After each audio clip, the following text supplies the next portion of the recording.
Greetings. Let's talk about the book of Galatians.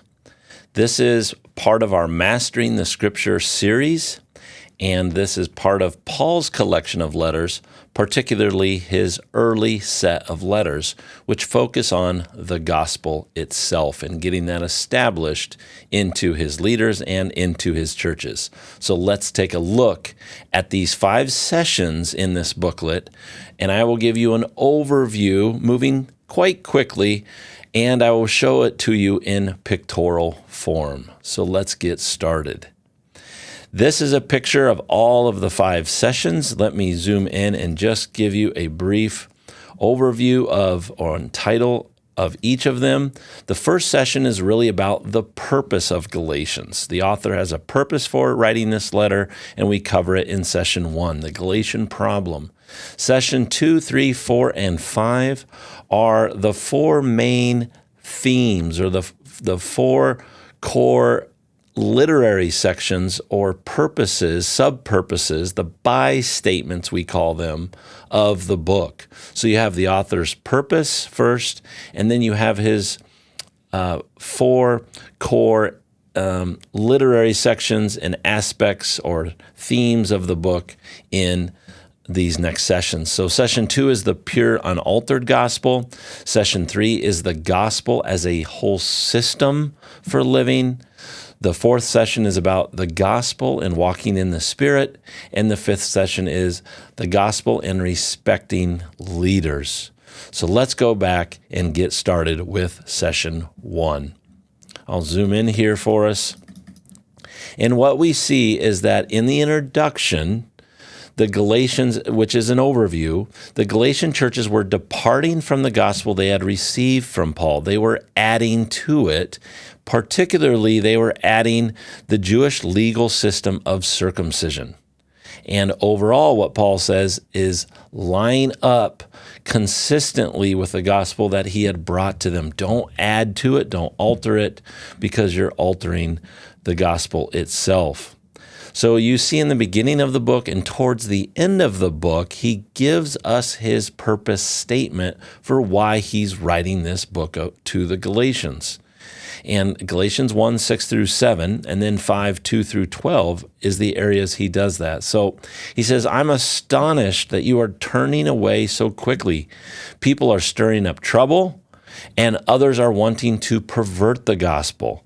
And so those are the 2 reasons, troubles and problems that have come in that have caused this. And he's saying that stirring up trouble has a range of meanings, and that is to jumble up, to cause great mental stress, to cause a riot. And so people are getting distracted. People are getting confused. And others are wanting to pervert the gospel, he said in verses 6 and 7. And that means to distort, to turn about, to cause to be different. So he's troubled by the fact that they're turning away from the gospel that he delivered to them. In chapter 5, 2 through 12, he says, if you get circumcised, they're wanting to add circumcision into it. These people are coming in, stirring up trouble and perverting the gospel. He says the Messiah will be no use to you. Then you'll be under the whole law and need to follow it, every aspect of the law. You are indeed altering the entire system of the gospel. You're either under one system or the other. You're not to add to Christ's gospel system. And Galatians 6, 2 through 16, he also says, people are wanting to make a fine showing of the flesh, that is, dealing with circumcision. He says, the thing is, circumcision or no circumcision is nothing. It's not about the flesh.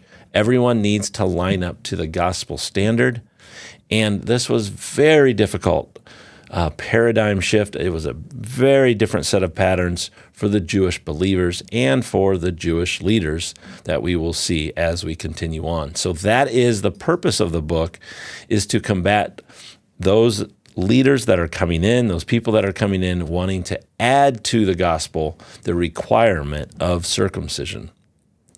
Session 2 is the pure, unaltered gospel. This is the first by statement, or the first big idea underneath the purpose that Paul is bringing. So in the introduction, we talk about how this is the first literary section, which is chapters 1 and 2. And we also talk about remembering that Paul is an integrated, coherent thinker. He's not writing a systematic theology textbook for academic study.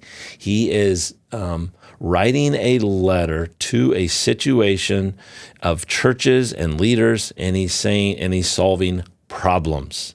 And inside of that, we get his purpose and his arguments that we can then glean and get the principles so that we can use them in our lives, churches and leaders as well.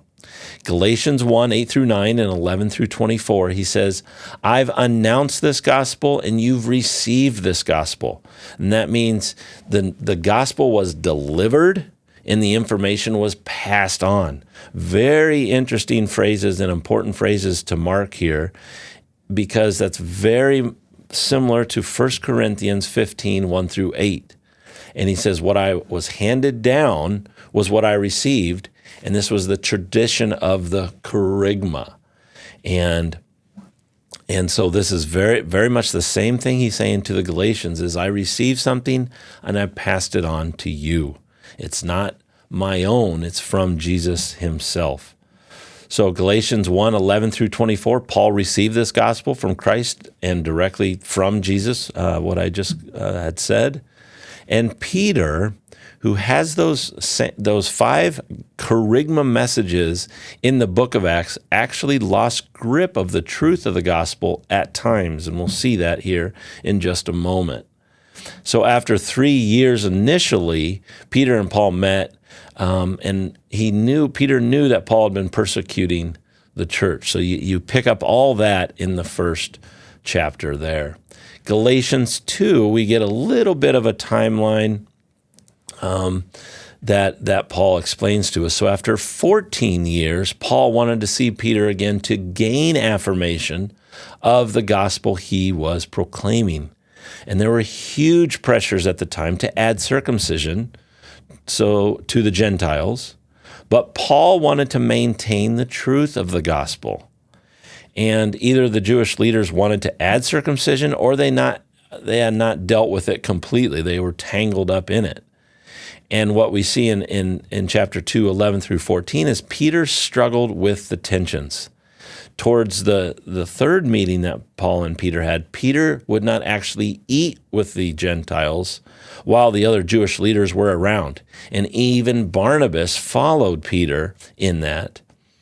And Paul rather confronts Peter face to face about that tension, that there is no Jew or Gentile, and we should not disassociate with the Gentiles when the Jewish leaders are around. And so that begs the question, then why did it take so long for Peter and James to get the gospel clearly? And the simplistic answer is because the gospel has huge lifestyle implications. We'll unpack that in the next session. So let's look at Peter's developmental timeline in brief. There were 3 general meetings that Peter and Paul had together. The first 2 were in Jerusalem. And the first one, the synopsis was that Peter agreed that Paul was proclaiming the same gospel. Then the second meeting, also in Jerusalem, Peter and the other Jewish leaders agreed that the Gentile churches did not need to require circumcision.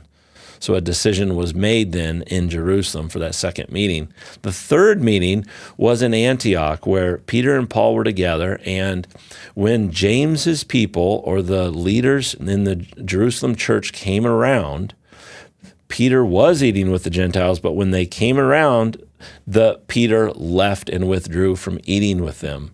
And that's when Paul confronted him face to face and said, you need the gospel has lifestyle implications, and you're not to withdraw because of those situations. So Galatians 2, 15 to 21, we pick up that Paul lays out lifestyle implications. Walking straight down the line of the gospel truth is is on the basis of Christ's faithfulness at the cross and that Christ lives within us. We're all declared righteous through faithfulness of Jesus, not through the law, not through circumcision, and thus we can associate with those that are not following the Jewish law. It's not about how righteous a person is. So this is a new system, this is a new way of living, and we cannot add from the old system into the new system. So this is session 2, the pure, unaltered gospel. Session 3 is about the next core idea and set of principles that Paul focuses on in the letter to the Galatians. So the gospel as a system of living. In the introduction, we have a review. We have Galatians 3, we have Galatians 4, and the first part of chapter 5. So let's pick it up. This session is focused on the gospel as a system of living. It's a philosophy and system for life. Paul lays out a careful argument about why the old system of the law pointed towards the new system and why you can't mix them. The reality about our own day that we give you in the introduction is that most Christians learn through a secondary tradition. They learn how to be a Christian through an Anglican, Lutheran, Reformed, Pentecostal, Baptist, Catholic, Methodist, on and on and on. And all of these secondary traditions cloud our ability to see the gospel as a system defined by Paul in Galatians, because we add in all these other teachings to the gospel itself and the way of living. And so the Reformed people won't associate with the Baptist people because of the way they think and the way they think they're supposed to live inside the gospel. As a review, if you look at 2:14, 5:16, and 6:16, Paul has purpose statements there again, to walk the straight line of the gospel, to line up to the Spirit, to line up to the standard.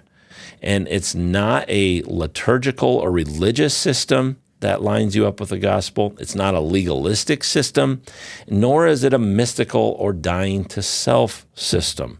We can actually line up to the gospel. We can be in the sphere of the Spirit.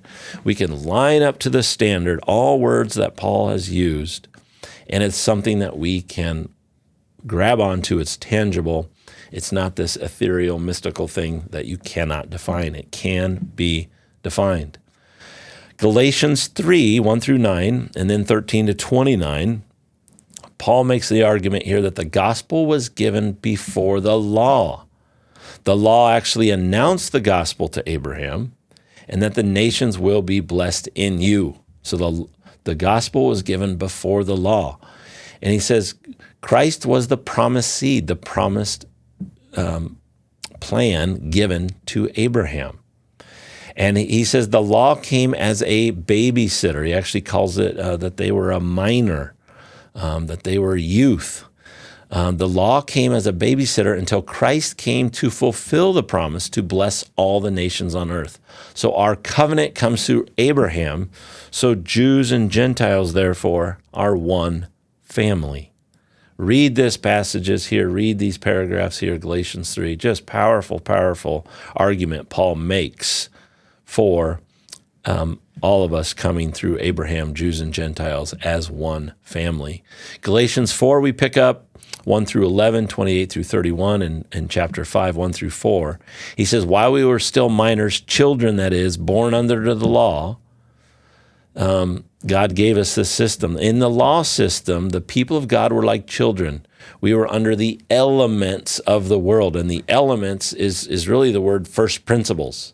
So we're under the first principles of the law system, of the world system. And we're not to live underneath the old system because we have now become sons. We have become adults. We are no longer youth. And he says there are two systems, one for children and one for when we become sons. And we've become sons. So don't go back under the old first principles and operate as children under that system that has rules. And this is very comparative to what we do today in our liturgical systems, in our secondary traditions. We add rules, we add expectations to them, and if you don't line up with those rules and expectations, then you're not a Christian, or furthermore, you're not a Baptist, you're not a Methodist, and that's not what we're supposed to line up to. We're supposed to line up to the standard of the gospel that Paul is talking about and laying out here. We must recognize, we say in the final segment here, that today there's secondary traditions, as I mentioned earlier, and all those cloud our ability to see the gospel as a system. So which are you to choose? You're to actually choose walking the straight line of the gospel, and not a liturgical system, not an event-based church, not a bunch of programs in church, not a legalistic system. This is the gospel as a system for living. Let's pick up now session 4. Session 4 is the gospel and walking in the Spirit. My goodness, what a massive session of importance that this one is. In the introduction, we talk about that this is what it means to walk in the Spirit. Paul interjects inside of his argument here that the gospel is a system for living, and this is how you walk in the Spirit. There is so much confusion, vagueness, so much error in the way we think, in the way we talk as Christians about the Spirit. In global Pentecostalism, we talk about it typically as the Spirit told me to fill in the blank, and then we're allowed to go do this. In Western Christendom, the tradition mainly is that it's a mystical formula. We don't know about the Spirit. We can't define anything about it, and we need to. But yet we have these traditions of we need to make sure we pray before a meal. We need to make sure we pray before a meeting. We need to make sure we pray after the meeting to make sure the Spirit is here. But we don't really know what that means, the Spirit is here. Is the Spirit times he's not here? In many other Christian traditions, we let the Spirit guide as we drift along and do what feels right. And we mix it in with a lot of Eastern mystical religions as well. And so Paul is providing a different tradition. He's providing a different paradigm of what it means to be in the Spirit. We do some review about walking the straight line of the gospel, line up to the Spirit, line up to the standard, 2:14, 5:16, and 6:16. Again, it's not a liturgical event. You're not a Christian because you go to a church. It's not a religious ceremonial system lining up to the gospel. It's not a legalistic system, and it's not a mystical system either. Lining up to the gospel is lining up to its teachings, and we can define it. Paul is defining it for us. Our traditions cloud us from seeing it, but it hides here in plain sight. So let's look at what they are. Paul is saying there's a new system with new principles. And so Paul's focus in this letter is on the gospel, but he begins to outline what in the future will be called the didache, the faith, the deposit, the sound doctrine is what he calls it. And this emerging didache is found in 5:13 through 21 and chapter 6, 1 through 10. And right in the middle of these, this is the beginning, this is the end of that argument. In the middle there, in 5:22 through 25, and in verse 16 of chapter 5, he says, this is what it means to live with and be guided by the Spirit. So before and after, he's telling you what it means to be guided and live in the Spirit. And in the middle, he says, this is what it means. Make sure you pay attention. The emerging didache is this, that you have a lifestyle of love, joy, peace, not selfishness, no selfish passions, not an uncontrolled life. It's outlined by helping others with burdens, doing quality work, not tearing down other people's work, supporting your leaders, not ignoring them or sowing discord, doing good to everyone, especially those inside our church family. So life in the Spirit is everyday life and understanding and living in the didache. That's how you line up to the Spirit. That's how you're in the sphere of the Spirit. So everyday life, the last portion here, everyday life in the Spirit is 5:16 and 5:25 is live by the Spirit. He says that twice, and be guided by the Spirit. And these passages really have become Christian traditions all on their own, and they're magical. They've become a formula. They're unclear. They're unknown, but they are known, and you can know them. And so in 5:16, he uses this Greek word peripateo. I don't quite know how to say it, but that's a word that means to walk around or to go about living. So you're in the Spirit. You're supposed to, when you're going about living, you are in the Spirit as you follow the Didache. It's not a moment in time. In a lot of global Pentecostalism, you have a moment where you speak in tongues. You have a moment of time where this happens, and you're always, and as the years go on, you're always seeking that moment back. And yet Paul is saying to us, 1 Corinthians, he mentions it, that he'd rather speak one unspoken word in his head, in his heart, that another person understands, than to speak 1,000 different tongues. He says we must mature. He says that in 1 Corinthians. We'll pick that up another time. But in Galatians here, he says, it's as you live your life, as you go about living, and you line yourself up with the gospel and its teachings, which the teachings he's beginning to unfold here in 5:13, 21 through 6, 1 through 10, then you're in the Spirit. You have life in the Spirit. Paul was very clear in this framework. 1, you become a new creation by believing in the gospel, and you join a new community, that is the church as a family. 2, as part of the new community, you have a new teachings, and that the Spirit already delivered to the apostles. He's already delivered this teachings. It's found in the 27 letters of the New Testament. These are situational letters, and we're unfolding them here in Mastering the Scripture series for you, or unveiling them and showing you the patterns that the original authors had. And 3, as you line up your life to the teachings and you continue in that community, the Spirit will continue to his transformational work in your life. So you have the renewing of your mind part, but the Spirit does the transformative part. And as we do the renewing part, we're in the sphere of the Spirit. So Paul is clear that walking in the sphere of the Spirit is not magical, nor is it doing what we feel like. It is a tangible following of the teachings, and then the Spirit empowers us and transforms us. Wow. Everyday life in the Spirit. Be confident that you are, as you line up your life to the teachings of Christ, to the Didache, that is how to live in the gospel, you're lining yourself up with the Spirit of God. Wow, the same Spirit that was there in the book of Acts. All right, this finally is session 5, the gospel and respecting leaders. This session is about understanding Paul's comments on leadership. It's not very big. In fact, you could say it's just one verse, and that is chapter 6, verse 6. But there's so much depth here.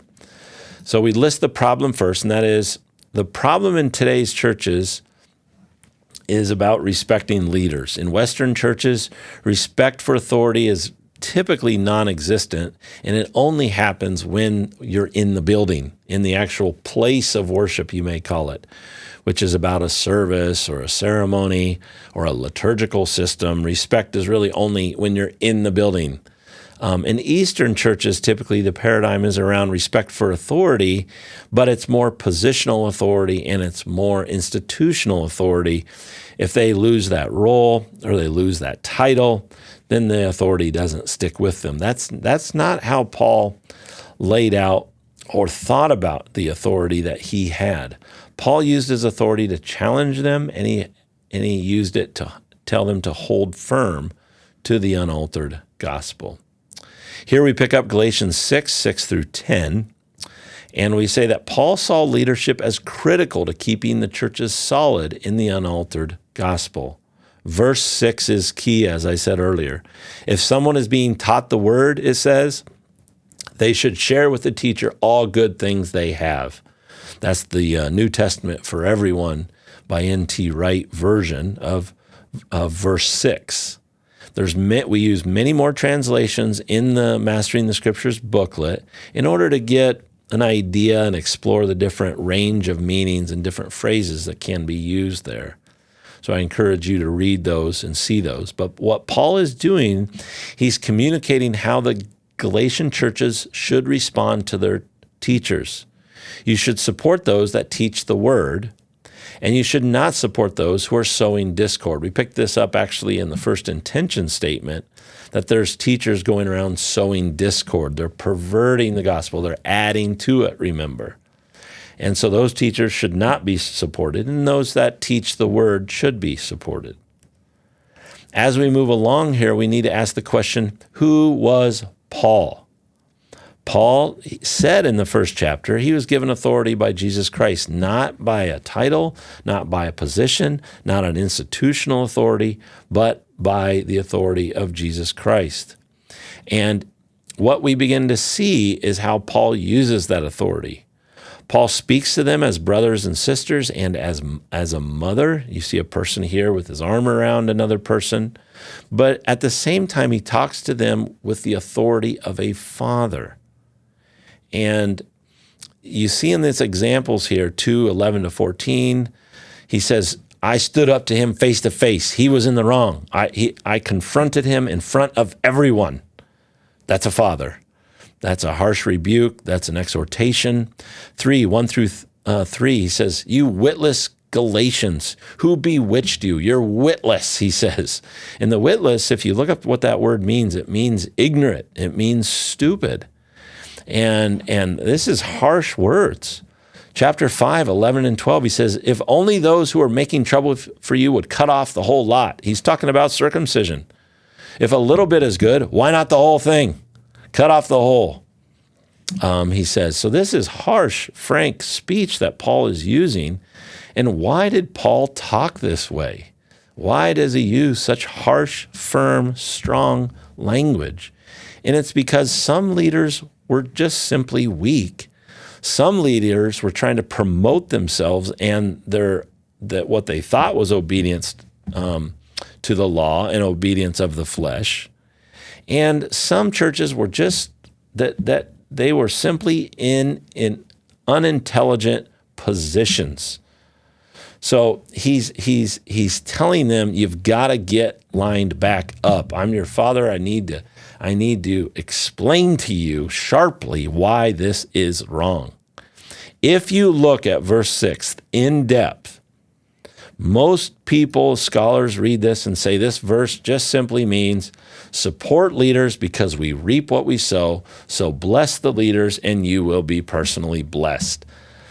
That is a beginning of an understanding, but we must get to the depth of what Paul means. We must see the purpose of the letter and its structure, its four core things that Paul is doing across this letter. In verse 6, if you look at the word, if someone is being taught, the word taught, the word, they should share with the teacher all good things they have. Teacher and taught are the same word, katakeo, and that means catechism. It's where we get the word catechism.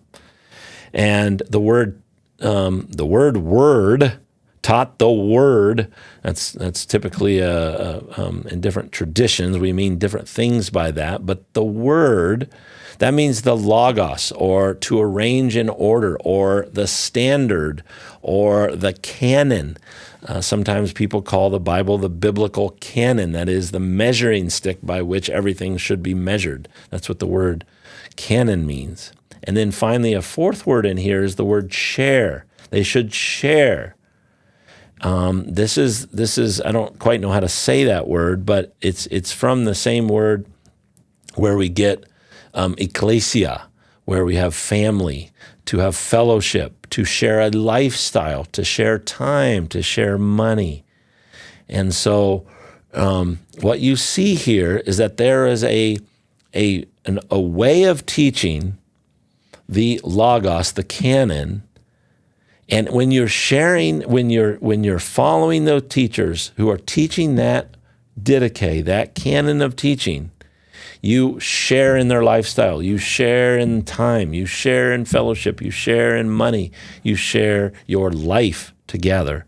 It's not just a simple sharing. It's a depth of fellowship and a shared lifestyle, a shared frame of mind that we are to be with teachers. So who are the Galatians and who are the teachers?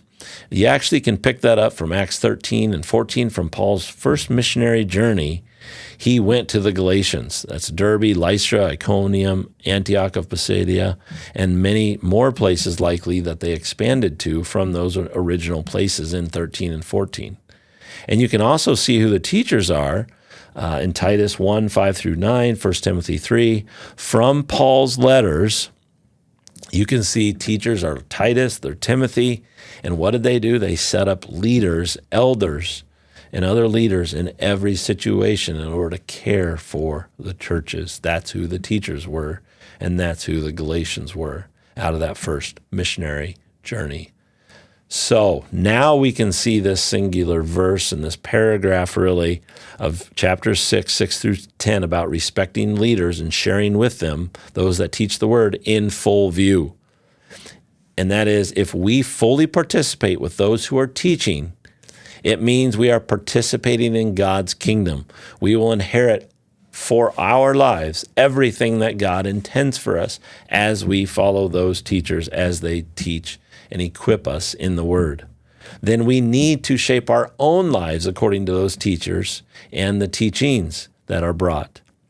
The other alternative is to stand outside of it and to just be aloof, not be aware of what's going on. You can also be just always questioning the teachers, and you can just be standing on the outside. You can be faithful in attending, but stand along on the outside, always asking questions, or just simply stand there and not participate. The problem with that is then you will not fully inherit what God intends for us in this life on this side of heaven, the full and abundant life that he promises to us. So Paul is saying to the Galatians, finally, you must line up to the standard of the gospel and respect her leaders that God has given to us. They have authority from Christ himself. So let me zoom back out. These were the 5 sessions of the book of Galatians. The Galatian problem, which is the Galatian purpose of the letter, the pure unaltered gospel, the gospel as a system of living, the gospel and walking in the Spirit, and the gospel and respecting its leaders. May you be fruitful, and may this help establish you to walk in the sphere of the Spirit and line up to the truth of the gospel. See you next time. Bye-bye.